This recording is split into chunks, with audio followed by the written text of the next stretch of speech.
welcome, dear listener, to the intro to our new podcast, Devil's Rest Book Club, where we dig into the details of the Sun Eater universe. I am your host, Cameron.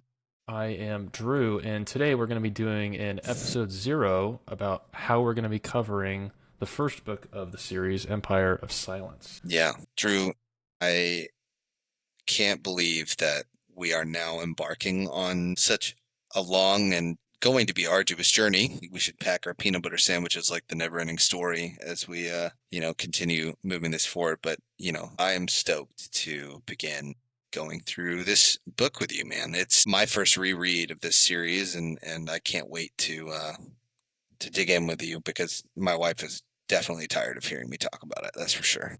Yeah, my wife is probably similarly tired. The men in my family are happy that I talk about it because they're now all reading it. Okay. Yeah, Yeah. we have to bring that up, put a pin in that because I have questions on how you get people to read it. Suffice to say, we love this series, right? Like, I am so stoked to dig into it. I honestly think that Sun Eater has the potential to be, a seminal thing. But before we dive into that, let's talk about ourselves, which we're not particularly good at, but we'll try our best. Drew, how did we meet? We met because I worked at a hospital with your wife. True. And every time she got on the phone to talk to you, or I said something that I liked, she would also say, "Oh, my husband likes that." And then it got to the point where it stopped being funny and started being creepy. And then at one point, she was on the phone with you, and I heard that you were a Dune fan. I think the question I asked through her was, "What's your favorite Dune book?" You said God, Emperor of Dune, and I was like, "Nice." And that's kind of where it all started. Yeah. Yeah. So I have not been, I mean, you've been dating your wife for quite some time, right? Found her Yes. pretty early in life, and I Yes. was not a seminal dater, but if I'm being honest, my first date ever that was blind was meeting you at that bar to talk about Dune for the first time. And we proceeded to talk for hours about it. Yes. You're one of like two people that I've ever met to be able to talk about. You'd read the whole series at that point, or maybe I you'd at was on least read through book. four. You were on I was on Heretics, right? Or something like I that. was on I was on yeah, I think it was on Heretics is Yeah. what I was on. And I was probably halfway through it. I was making my way through it, not understanding that book 5 and 6 are quite different, and I was sort of Totally. experiencing that. But I was riding the high of book 4 because God Emperor of Dune is just amazing. But that was our initial starting point as buds. Yeah. And so, yeah, I mean, and we've been friends ever since and shared a bonding for, sci-fi and fantasy and fiction in general, whether it be in game format or movies or books. And I don't even remember how it came up, but you and I had sort of discovered Sun Eater around the same time. I had found out about it via BookTube. It had Yeah. a resurgence about a year or two ago. I think Daniel Green was my introduction to it. Mike's book reviews have been talking about it for 4 years or whatever, and Yeah. he was the original. Don't get me wrong, Mike. You're the goat.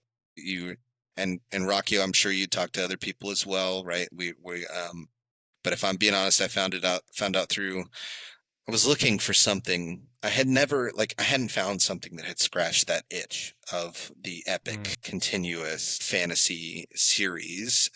Although I love Dune, it doesn't particularly end in a satisfying way because Frank Herbert dies. So, I mean, I've been chasing the dragon ever since, trying to find different things. I tried Red Rising. I haven't finished Red Rising yet. Sorry, Pierce Brown. Not that you'll ever listen to this, but I'm a Sun Eater boy. And to be honest, like, yeah, did you hear it the same way? Was it via BookTube, or how did you find out about So it? so so what happened was I think I started the first person I was really following on BookTube was probably Mike's book reviews, and I got into him because You I've hipster. been I know. I was reading like manga and horror manga and stuff like that. I'm like, I'm gonna read a book. I'm gonna You be were an reading adult. Junji Ito and you found out about about Sun Eater? So what happened was I was reading Junji Ito.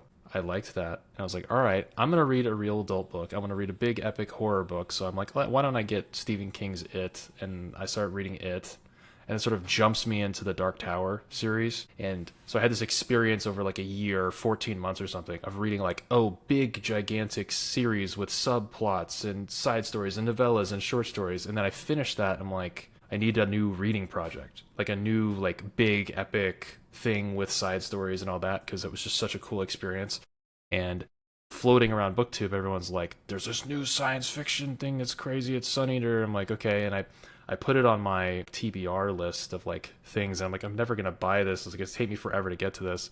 And I walked into Barnes and Noble one day, and they had all of the books 1 through 6 signed by Christopher Ruocchio because he had been at a Barnes and Noble across town the previous day. I was like, okay, so I'm buying the whole series now because it's right in front of me and it's all signed, so I have to. And I was in the middle of a reading slump, and I'm like, all right, I'm just picking up Empire of Silence blind, and I just started reading it.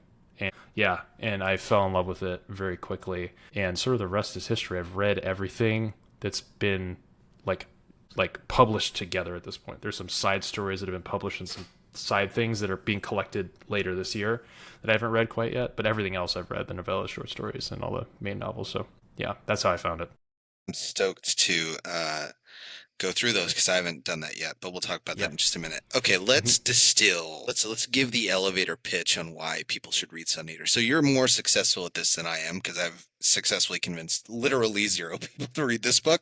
I've tried my hardest, but how, when you've been telling the men in your family how to read, like about this book, what's the elevator pitch you gave them? I've done two things. So my family will occasionally, when I go to visit my family in Atlanta, we will at times, in lieu of Christmas presents, because there's traveling involved, we'll do a book swap.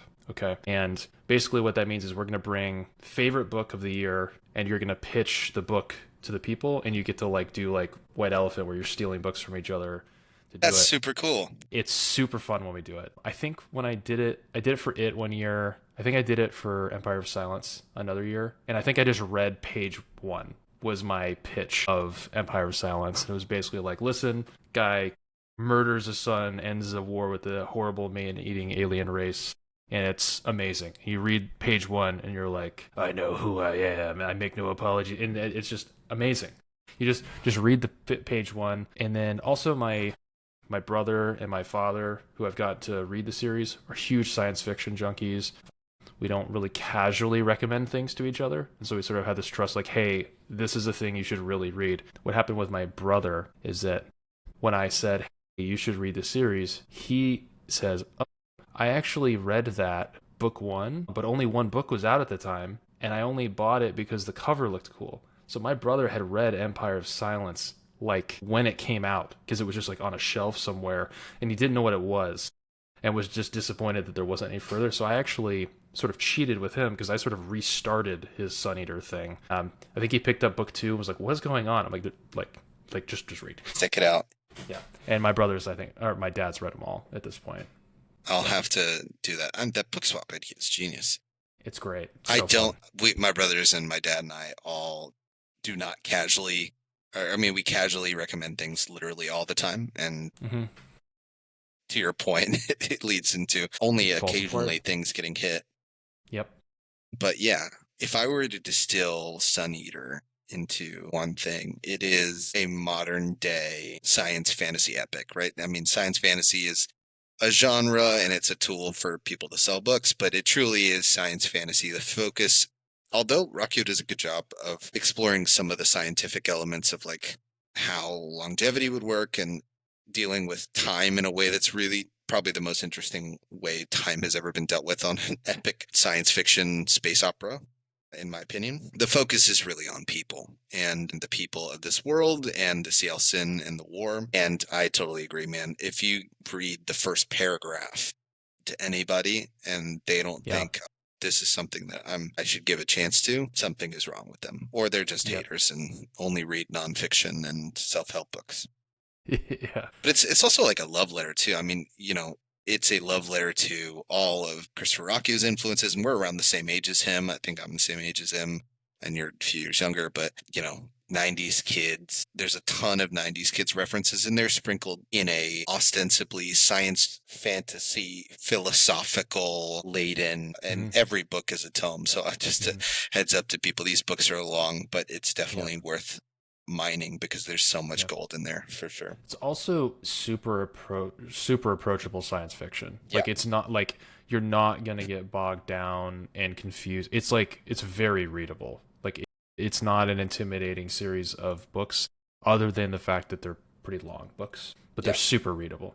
So, Yeah, I don't think most people would need four attempts. Like it took me 4 attempts to get through Dune. I don't think mhm. it should take No, more than one for people absolutely not.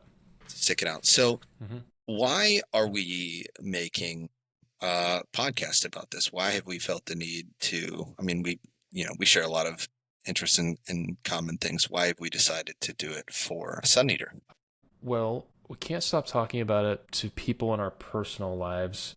I think people that get it most often is like probably my wife. I also think the series is super great. On like it deserves all the attention that it should get, and it deserves like a good comb through. I also just really liked the idea of like rereading it after experiencing the whole thing, because rereading it with everything else in context has been super interesting, and it's just a journey that I'm excited to take. It's also just cool to do it with somebody and like have discussions about it, because reading is sort of a solitary exercise most of the time.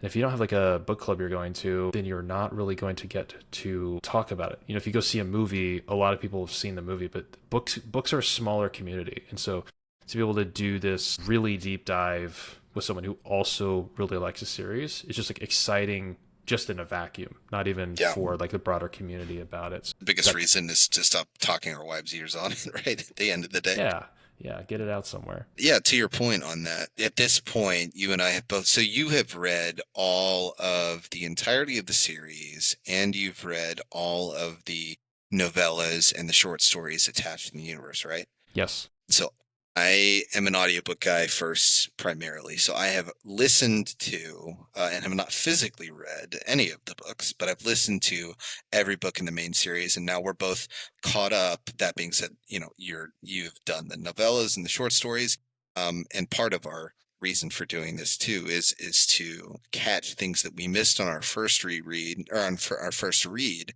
or listen in anticipation of the final book coming out. So at the time of we're recording this, Christopher Ruocchio has announced that he is done with book 7, which is the last one in the series, and that should be coming out later this year. And I And believe Tales 4 is coming out in a couple months here as well. that's what, dude, this guy writes so much. It's It's crazy, crazy. man. It's crazy. He said he's taking a vacation or something like that on his YouTube. I'm like, Dude deserves it. he absolutely deserves it. Don't get me wrong. He's got 2 little Yeah. kids at home, like all this different Can't stuff. imagine. But Yeah. man, he must just he could never write another thing in his whole career. This is assuming this book 7 is going to be good, and Hmm. every indication that we've had, the fact that we're making a podcast about this is a testament to how much we think the series is worth it. Yeah. Another thing that's worth probably mentioning in the why we're doing this, what is the series? The author, Christopher Ruocchio, is awesome. Like, like considers himself a working author. He's been putting out these books consistently. He has a ton of respect for his audience. He took seriously finishing a series, which I really appreciate, because the conversation about, hey, this is a fantastic series that isn't finished yet, is a frankly a really disappointing conversation as someone coming into read. Like, I've not been reading for 10 years. I'm not that old. I haven't been reading that long. But the prospect of reading something that's really cool that doesn't have an end really stinks. And at least what we've been told, this series is technically done. We just haven't been given the final product. So like a big selling point is that this is a 7 book series that is going to be finished, that is fantastic. And So we won't even be halfway through the first book, I don't think, by the time that this series is literally complete. Which, to your point, right? Like in comparison to other authors, I'm gonna throw some shade here. I mean, like, how do you tell somebody to read Game of Thrones or Name of the Wind at this point when you know that those books may never be finished and will be totally unsatisfactory? But I mean, every indication that we've gotten, at least reading through 6 books in the series, right, is payoffs are big, they are fantastic, and they yep, are totally worth it. yep, Let's take a moment to talk about where our biases lie as hosts and as readers, and where we may have some pitfalls and stuff like that. So I mentioned before that we're also super big fans of Dune, right, by Frank yes. Herbert, and it will be a challenge to not every single episode say the words Dune, Kwisatz Haderach, Paul Atreides, Mentats. Bene It's going to be Gesserit, Benny Fears of My Gesserit. Killer, the Yeah. whole thing. Yeah, Yep, it's going to be hard. yep, So we may fall into we will have to watch ourselves not to literally bring yes. up Dune every point, but it's definitely a huge influence on And us as science fiction fans. I think for me personally on the Dune thing, book one has some people have a problem with the Dune influences. I love Dune a lot. I have no problems with the Dune influences. I like them because it's like, oh, I get to enjoy this cool thing about Dune and a different thing done in a different way. It's not a downside for me at all. The author is very open about the fact that he's inspired by this stuff. He doesn't have any problems with that. Art is all sort of expansion on old things and recreation and stuff like that. It's not pulled out of a vacuum. So the book wears its like Dune influences on its sleeve, and I tend to like that. That's my bias. I don't have a problem with that. Me too. Yeah. I mean, Yeah, well, one, he wears all of his influences on his yeah, sleeve. I mean, he's admitted it in basically every form that he could in every conversation that he's talked about his series. But I also appreciate he mentioned too, right, that he has not reread Dune as he's been rewriting the series, which I think is genius. I think yep, it's very smart, and he probably won't revisit it until, I mean, now the series is done. I guess he could revisit it if he wanted to, yep, but it is sort of an answer in the modern day of, and I think long term, depending on how book seven sticks it, right? Obviously, caveat, caveat, caveat. This definitely has the potential to be, at least in my mind and in my eyes, a perception altering sort of science fiction yeah, book that also is freaking super entertaining, which is sick. But back to us for a minute. You and I are not literary critics. We're not experts. We're just two random guys that really like yeah. sci-fi at the end And of the not day. classics, majors, or No, historians. We are going to miss a ton of stuff. The amount of stuff that's put into these books by the author is pretty astonishing, given his background, his love for classics and history. We're just not going to catch everything. There's things that we're going to be able to catch from like Googling stuff and like trying to catch references and stuff. And some of it's just going to slip through. And that's just a part of it. Yeah. And that's okay. We're not attempting to catch everything. We're just attempting to have a deeper, more long-term conversation about the book. That's the goal, not to catch it's everything. a challenge to you, listener, is to bring up things to us, bring to our attention, things that we did miss that were super cool, right? Like that's an opportunity for people to get engaged too, because I mean, a big part of us doing this at the end of the day is to create a conversation or to have at least a conversation. If this reaches literally just you and I, then at least we've had a conversation. But if we could bring that conversation to more people and learn, there's so much stuff. I mean, we've already started looking into the book and doing our first reread, and we're like a few chapters in, and still there's just so much content that is yet to Yeah. be mined. Another bias point, neither of us grew up Catholic. So Christopher Ruocchio is a Catholic. Yes. And I come from a Protestant background, as sort of traditionally. My mother was Catholic, but I don't have a strong. I've been to a Catholic church a few times, but I did not grow up Catholic. Yeah. And there are influences there. That is not a barrier to entry for everybody. I think he's made that abundantly because it's a science fiction book that deals with like eugenics and stuff like that too. So like just because we say that does not mean that like you need to be a Catholic scholar to understand some of the references in this No. book. You could look it up. It's also not like a religious corny text or anything like that. It's a science Absolutely not. fiction. It's awesome. It's if you didn't think about it being Catholic, it's like that you'll catch some philosophy stuff here and there, but in the same way that while you're reading like the Lord of the Rings, you'll catch some interesting Catholic stuff. But if you also just want to read it as a fantasy story, you totally can do that. It's the same thing with Sun Eater. You're not. It's not a barrier, but worth mentioning that that's not either of our background. Yeah, I'm also like Protestant kind of background growing up and stuff. To the point, though, I mean, Ruocchio admits that his two biggest influencers are Tolkien, and he takes the Tolkien-esque approach to writing stories and things like that in comparison to the C.S. Lewis, The Lion is Jesus. I think he Yeah. mentions a few times. Yes. It's sort of Yes. like, we get it, we understand. He sort of has an interesting disdain for the Chronicles of Narnia that I love, because I love the series. I have two Narnia tattoos. I'm a huge fan of C.S. Lewis, but Rocky was not a fan of the Narnia series, but that's fine. We can Yeah. all be wrong in some Yeah. situations. Yeah. And but I mean, us being fans of this series, I like history a lot too, and Rocky is clearly a fan of history, particularly around the Roman Empire and things like that.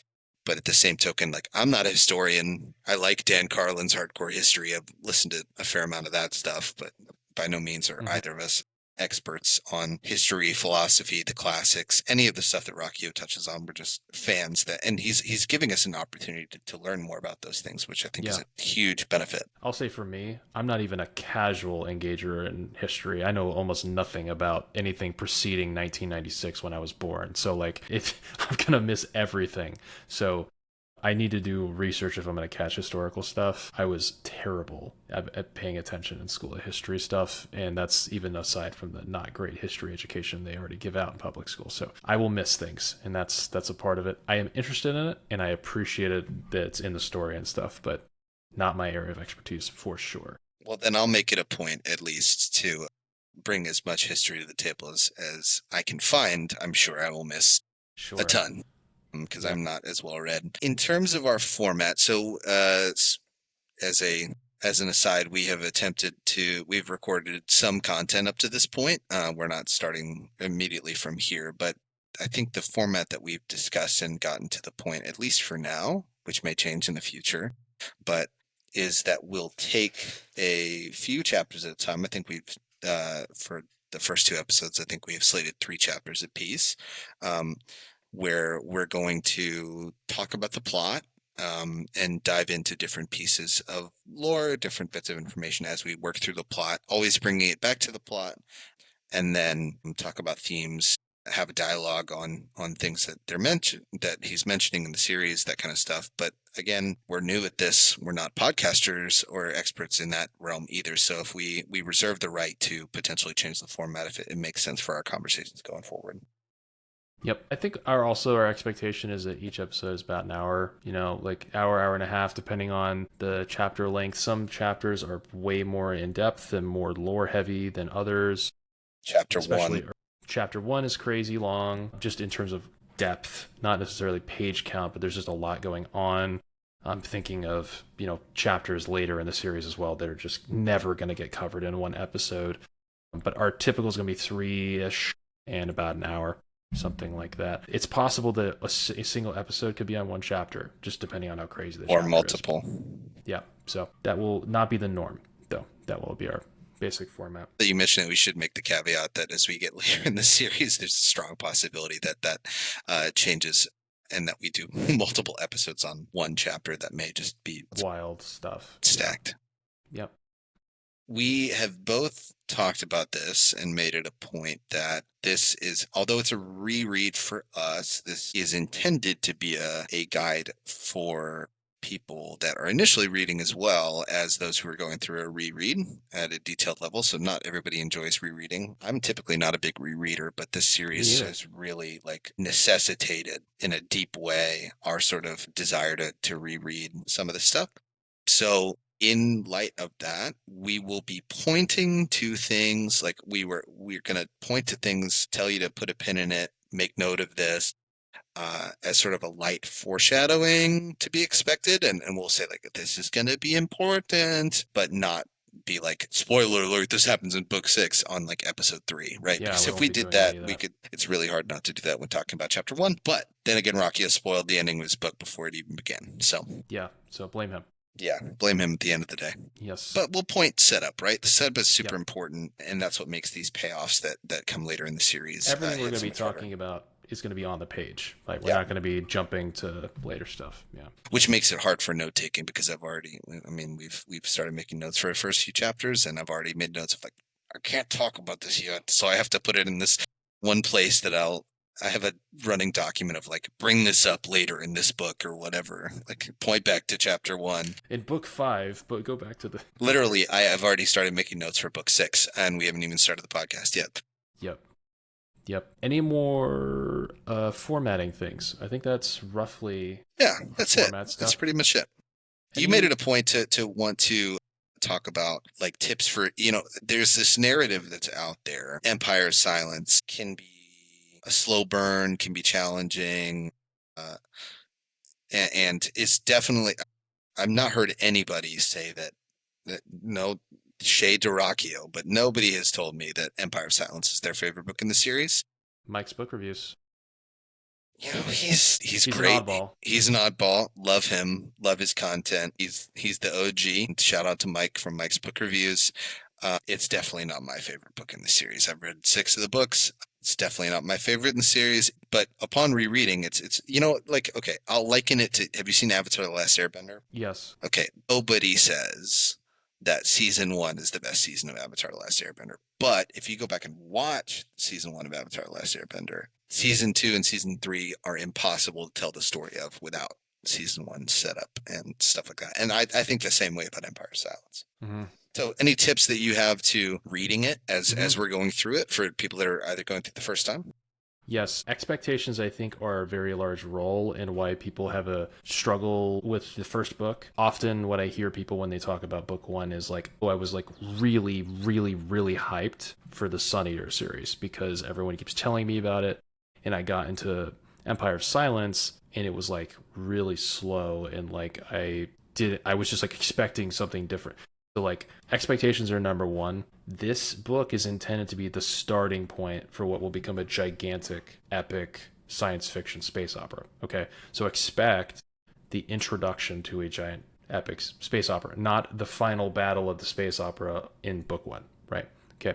Um, Roughly speaking, that means just sort of enjoy each page and kind of what's going on. The more you think about what I hope is on the next page, I think the less you'll enjoy the book. Living on the book, loving the language, getting to know the characters is a big part of this book as well. It's like start learning about the people, enjoy the trickles, enjoy the world building. This book is a world building book. If you like science fiction where it's like this is how this works in this universe, that's this book for this series. So enjoy that, enjoy the world building, and just live on the page. Enjoy it.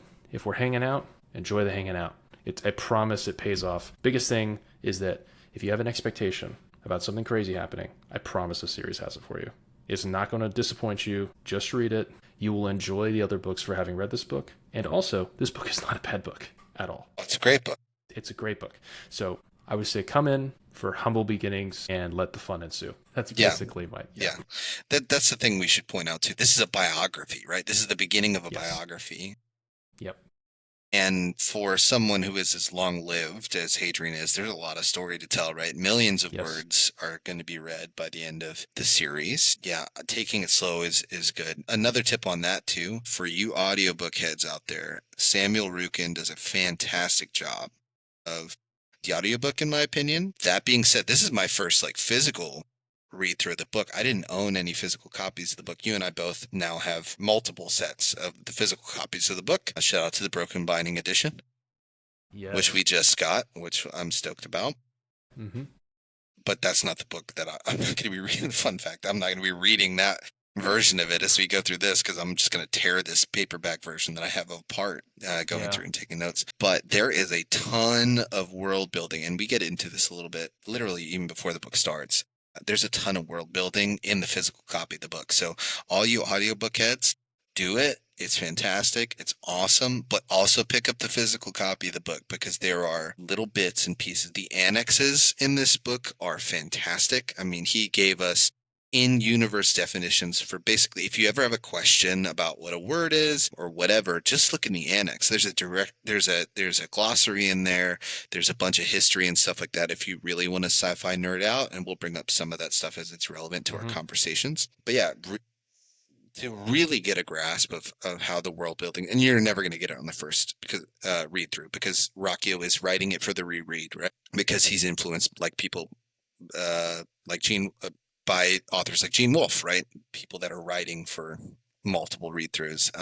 And you'll get a ton of world building on the initial listen, on the initial read through or whatever. But if you want to milk every single second of or every single ounce of world building out of this book, get the physical copy because those annexes are great. He does different things with languages and stuff like that. That's super, super cool. 10 out of 10 would recommend getting a physical copy as well because it's already giving me more insight than I got my first go around. Do you have a favorite thing about this series that is non-spoiler oriented? So like bird's eye view favorite thing. I have my thing right off the top of my head if you want me to say it while you're thinking. I mean, something I liked, and I'll bring up Patrick Rothfuss here for a second, right? Like, I like stories where you begin with the end in mind. Like, I'm one of those weird, sick people that, like, finding out a spoiler about a book or a series, like, makes me more likely to finish it than Hmm. like if I'm in the middle of the read compared to like just waiting it out. I don't recommend people do this book. Don't look anything up. Just read the book. But like that's something I liked about Name of the Wind, but that book's never going to be finished. So at least in this case, the thing that I love is I love two things. I love one that Hadrian tells you, this is how history views me, page one, right? Like that we'll talk about in episode one, but like the best opening to any book I've ever read. Um, Hadrian is one of the most interesting narrators or like people that you could have writing an autobiography to you. As the books go on, as you learn more about him and the things that he's gone through as through this epic series, I've fallen in love with the character Hadrian more, while also, it makes the weight of everything that he goes through that much more intense because you really get to know him. He's pretty honest. Like that's something we should also note too is tips for reading. This is a first person account, right? So take everything with a grain of salt. This isn't like necessarily a story that's as big of an unreliable narrator as some other series are. He seems pretty honest, but he is human and he's writing this from one perspective and one perspective alone. But the way that it's done and executed in this series is fantastic. Hmm. If you had to pick one, since you already had one queued Hmm. up, what is your favorite non-spoiler Yeah. thing? I have one comment about what you said, and then I'll give you mine. I'm a huge Stephen King fan, so this is going to be in my biases thing. But I listened to Stephen King talk about suspense one time, and the note is that suspense is not the thing jumped out at you. Suspense is I tell you that the thing is there, and then I make you wait with that knowledge in mind moving forward.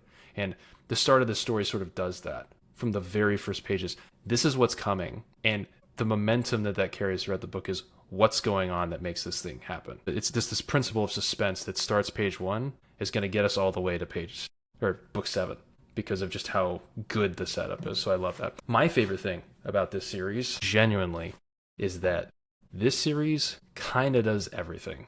And what I mean by that is that if you read Dune, you're kind of getting like this type of sci-fi, which is like this super interesting, thought-provoking science fiction. And that's like a 6 out of 5 thought-provoking science fiction, right? If you read like a Terry Pratchett fantasy novel, a Discworld novel, you're getting like comedic, satirical fantasy, and it hits that perfectly. If you're reading, I don't know, like a Stephen King book, you're getting like great horror stuff like that. This series just kind of does it all. And what I mean by that is if you like beautiful language, this has beautiful language. If you like thought provoking stuff, this has thought provoking stuff. If you like crazy science fiction fights that are just fun and action oriented, this has that. If you like interesting space stuff, this has that. It's got great world building. It has that. It just kind of does a little bit of everything. You're not going to be reading this series like you might be reading another, wanting a type of thing to happen, and then it doesn't happen because it's not the action series. This series just kind of does everything. So there's like a little bit of something for everyone.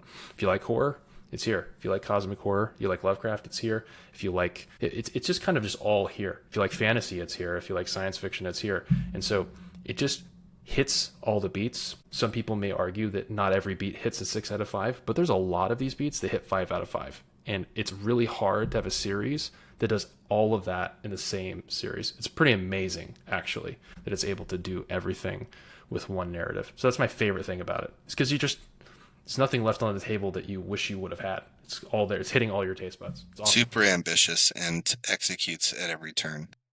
That's right. We don't have this in our outline, but you brought up something interesting. The last thing that we should leave people with is like if you like this, then you'll like the series. So we've already mentioned Dune. We don't need to mention that again, but is there anything else that like if you like this, then you will find satisfaction from the series? You said it hits on a lot of those. So can you throw out one or two of recs for people like if you're a fan of I think if you're a fan of Star Wars, you'll like this. I think if you're a fan of science fiction horror, you'll probably like this, especially as the series goes on. Cosmic horror, Lovecraft stuff, you'll like this. I think if you like Lord of the Rings, you're really going to dig this. This is like, feels like, especially as the series continues, it feels like almost like science fiction Lord of the Rings sometimes, just because of like the yeah, way that he says science fantasy sort of tongue in cheek sometimes, but it really is a science fantasy series. It's not just like a silly way to market the books. It genuinely feels like a fantasy series in space. Like it really does.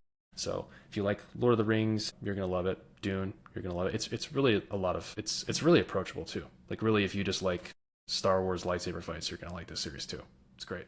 You're going to be shocked if you're going in it just thinking, hey, I'm Yeah, a big Star Wars guy, the Force, and then you get to later books in the series and like, what have you made me read? No, it's yeah. awesome. What's yours? What's yours? I have If you read one this, and only okay, one, and it's for my OG manga heads out there. If you Berserk fans yeah, give this series a shot, you will be rewarded tenfold. If you I like agree. Berserk, if you like the way Kentaro Miura does storytelling, and yes, there's a visual element to Berserk that makes it fantastic, but there's definitely some grim, dark elements as the series continues Mm-hmm. that all you Berserk heads out there are, or Attack on Titan even too, right? Like there's a lot of sort of areas for you to plumb as the series continues on. Yes, All you it's manga it's heads, give it a shot. it's I Berserk is my favorite manga. I'm going to appeal to my Berserk people out there in the universe. If you like Berserk, read it. Berserk is important to not spoil for people, and so I'm not going to spoil why you will like this If you as a know, you Berserk fan. know. If you know, you Yes, know. but this as a Berserk fan, you just owe it to yourself to experience this story. That's a great call out. I should have mentioned that too. Perfect. Yeah. So I think that's plenty for us to discuss now, and I'm so excited, Drew, that you decided to do this with me. This is awesome, and I can't wait Yeah. to do it more. So we're gonna sign off for now, but as we'll end every episode, remember, listeners, always forward, Always down. and we will see you next time. See you folks.